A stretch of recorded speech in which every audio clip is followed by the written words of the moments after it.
I hate long intros, man. Y'all can read the title. Let's get into it. You're a wizard. Bradley. I'm a what? A wizard. And a thumping good one, I'd wager. Psych! Welcome to my home.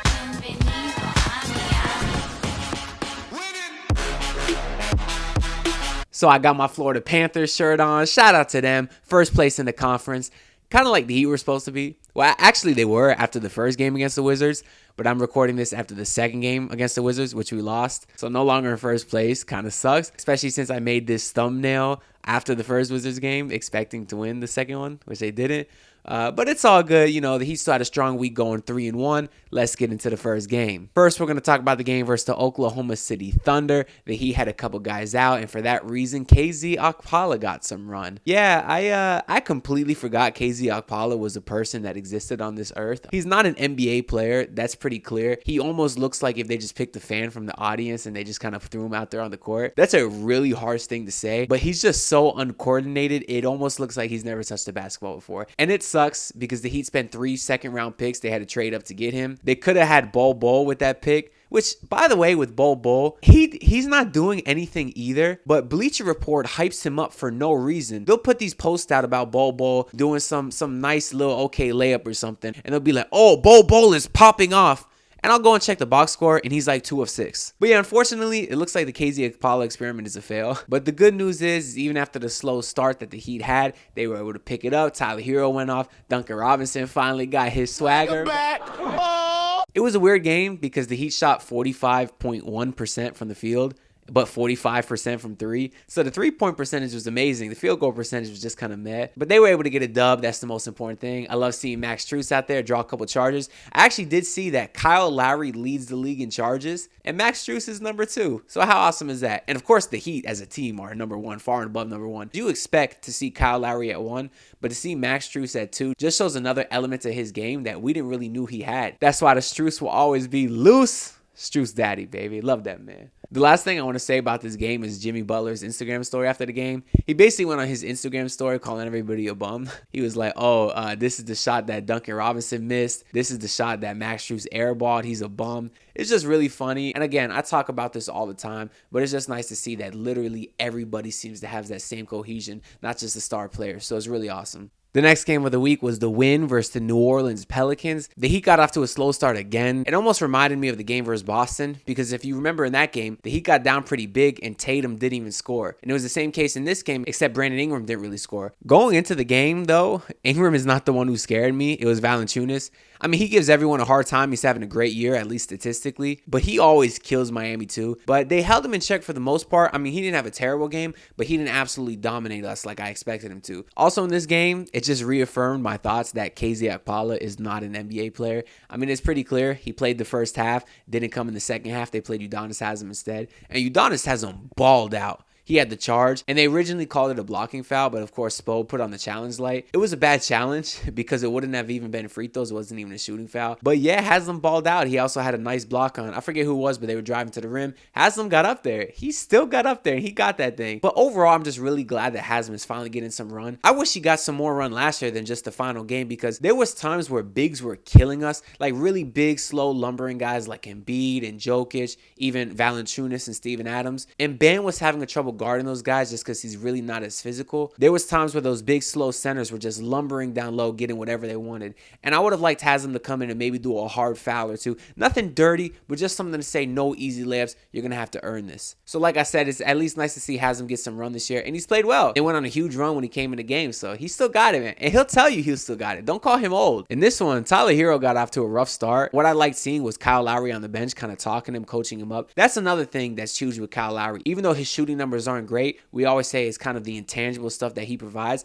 and that's some of it. That leadership is really something that I think is going a long way, especially since we do have a young budding star in Tyler Herro. Speaking of Tyler Herro, he hit the most incredible shot I've ever seen in my entire life. Y'all know what shot I'm talking about. The shot from beyond half court. He was trying to lob it up to Jimmy, but it was such a terrible pass that it went in the net. The funniest thing about that, though, is Eric Reed didn't even know it went in for like a good 3 seconds. Mike Biamonte didn't even know it went in. New Orleans was already halfway down the court before Mike Biamonte said, Tyler Herro. It was the funniest thing. I knew it went in initially, but I was just so shocked because no one reacted, no one said anything, Eric Reed's talking about, oh, it's a bad pass. I'm not sure if I could show it on this channel or not for copyright purposes, but we follow the rules on this channel. I don't need that strike, even though my videos aren't monetized yet because I'm not a part of the YouTube partnership program. But if you would like to help your boy out and help him monetize these videos, help me reach 1,000 subscribers, man. At the time of this recording, we're at 617 subscribers, but who's counting? So we're over halfway to 1,000. If you're not subscribed, hit the button below. Help your boy chase his dream. Much appreciated. The last thing I want to say about this game versus New Orleans is a stat I saw on Twitter after the game. I read from, I think it was Simon Sperling, who put out there that 8 of the 12 Heat players that took the floor against New Orleans were undrafted. How cool is that? I didn't even know Dwayne Dedmon was undrafted, but he's one of them. But that is just so neat, and that also defines Heat culture, just finding guys out of nowhere and being able to mold them and turn them into really great players. Finally, we got the back-to-back games versus the Washington Wizards. I feel completely different now after the second game than I did after the first game.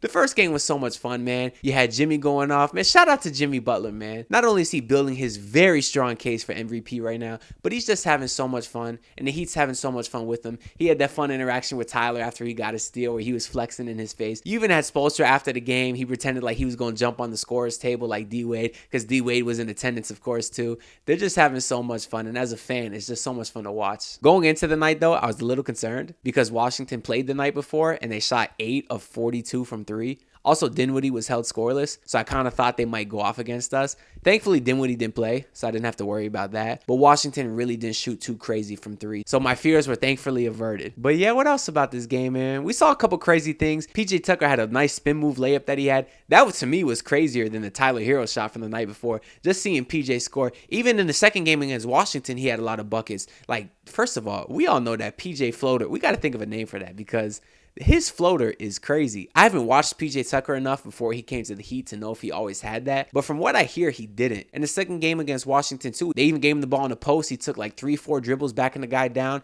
and they hit a jump hook over him, too. So PJ's showing some scoring ability, and I can't even state how huge that is for this team if you get any kind of offensive production from him. Another crazy thing we saw in the first game was Gabe Vincent, man. He had a nice two-hand dunk. I didn't know he had that in him. You know, throughout the game, he was actually playing really well. It's probably his best game in the Heat jersey. That being said, I'm sorry, I still don't think he's an NBA player. He has one skill, and it's to try really hard. People say he's a good defender, but he's almost way too aggressive, and because of that, he gets a lot of fouls. He honestly didn't get as many fouls as he should have in this game. He pretty easily could have fouled out, and again, I'm not hating on him for the effort. Of course, I love the effort, but I really think that's the only thing he has going for him. He typically misses a lot of easy shots and takes a lot of bad shots. I just really don't think he's an NBA player.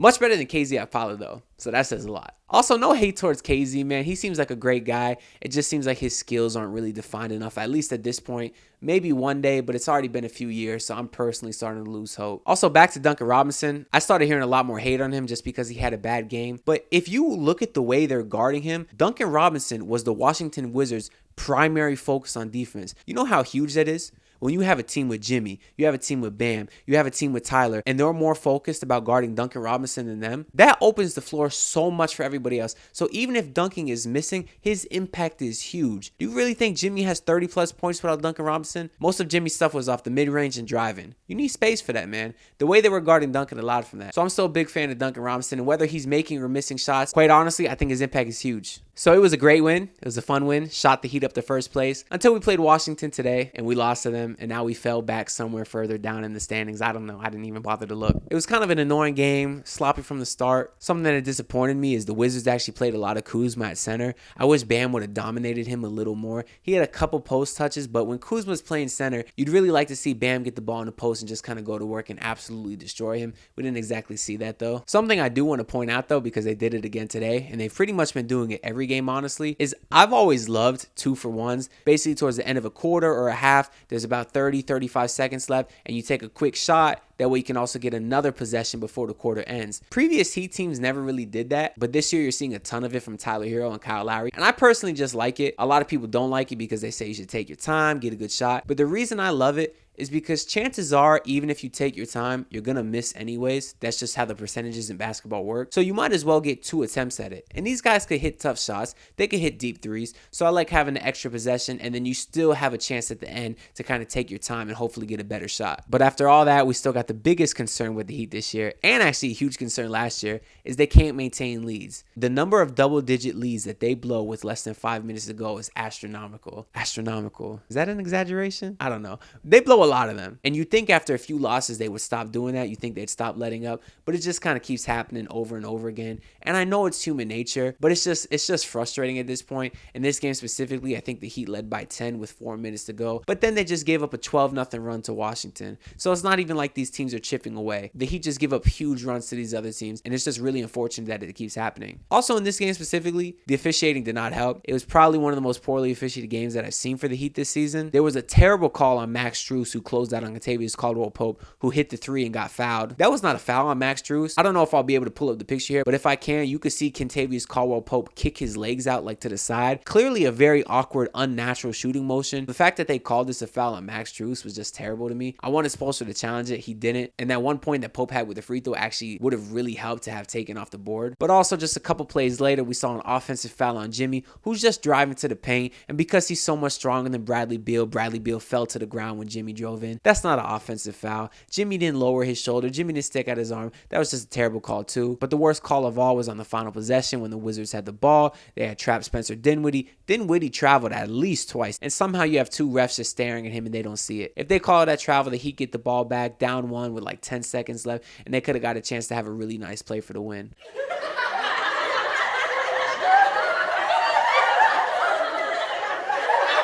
Instead, the Heat had to foul the Wizards. They hit 2 free throws, and then it came down to somehow a Jimmy Butler three-pointer. I don't know why we see so many Jimmy Butler three-pointers at the end of games. That's not his game. It was a similar thing we saw as Dwayne Wade. I know you want the ball in your best player's hands, but if you're not shooting threes all game, let alone all season, you just would kind of like to see the ball get in someone else's hand in that spot. But that's why I don't like to get on the refs too, because the Heat certainly had bad execution in the whole fourth quarter. So just as much of that loss was on them as it was on the officiating. That being said though, the Heat still have a solid record. I think they're 11-6 now. So they're looking fine. They have a couple games coming up that they should win. One against Detroit and then one in Minnesota. That game scares me. I'm gonna let y'all know right now. And I feel like I say this a lot that a game scares me, but we haven't won a game in Minnesota and I feel like it seems like 5 years. There was the one a couple years ago where Andrew Wiggins with the box fade hair had like 4 threes in the fourth quarter. I still wake up in the middle of the night with cold sweats thinking about that Andrew Wiggins game. I'm certainly not concerned about the Heat as far as the overall picture, so I think they'll be fine. But that's all I have for this video. But if you're new here, I record videos every weekend and talk about all the games that occurred from the last video to this one. Also, now that the video's over, if you liked it, go ahead and hit that like button, man. If you didn't like it, you could click off the video, man. You don't need to hit that dislike button. Even though I said that last time and a few people did hit the dislike button, but it's all cool. You're entitled to your opinion. If you didn't like it, leave a comment. Let me know why. I love the constructive criticism. We new here. We still trying to get better, but I got a lot of love in the last video as well. Had some people reach out to me on Instagram. The link for that's in the description and at the end of this video as well. But again, I'm new here. I'm trying to grow the channel. I'm posting a lot of self-promo on Twitter, and I know self-promo is annoying.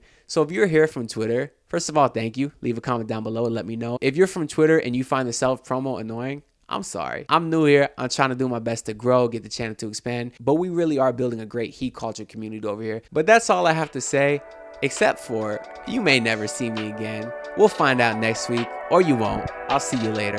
Bye. I need bigger state, 80s lamb, ISO tank with the pain again. I escape from these famous lands when it's too much and the wheel done jam. Damn, what if I know? Financially free be my idol. Probably get it then I lie low. Shook once, wish that I die slow. Hold up, won't let it fade me. Got an impact with elevation. When a nigga make it leave a foundation. Hand out keys, high education.